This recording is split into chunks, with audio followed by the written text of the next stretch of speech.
NMC Memorial Club NMC Youth Center na SINDUNA MAMANG CHAHI AMADI HANTAK CHAHIGI Class 10 AMADI 12 ki BOSEM COHSEM AMADI CBSE na LOUBA exam da Mai Paklaklaba Maheiroi singbu Oakpagi Thouram Ngashi Pangthokkhre NMC ground da Pangthokkiba Thouram aduda MLA Laishangthem Susindro Yaima Ramananda Sairemja President NMC Yumkhaibam Thoithoi Bode Maitai member Khurai Chingangmam Leikai Jila Parisad Laitam Sarat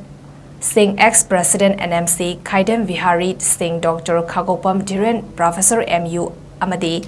Takel Mayum Subhas Chandra Singh Assistant Professor Liberal College Luwang Sambam na Thoibamithunglen Oina Saruyaki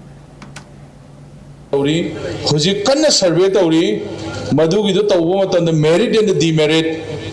kayam phani kayam pharoi adagi akoina machi tawbo matamda hayeng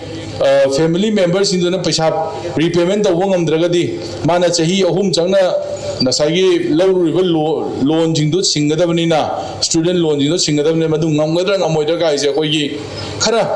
I would advise to Viriba Ahlam Jingna, which is a kind of holy. Other Masiji and the time on the children were Nemoina, what you hold is Masi Hegler Ganda Day, Matan Chahi Day, 2026.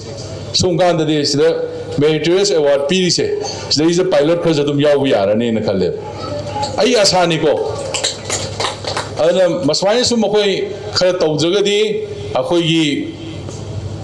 Akoino Hingiba, expand the Wongam Driba,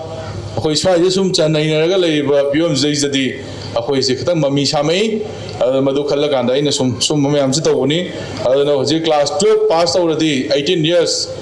Class 12 passed over, ado chahi trying pans over missing na sigi kanosi akoi tawuni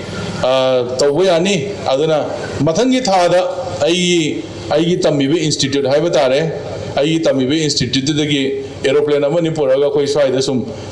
khara khangning ba hining ba sing manipur kyam laibno ga da so chawra survey ma tawge na khalli akoi madudai da tawpada mayam ji yobi ona ismai sumai thamjage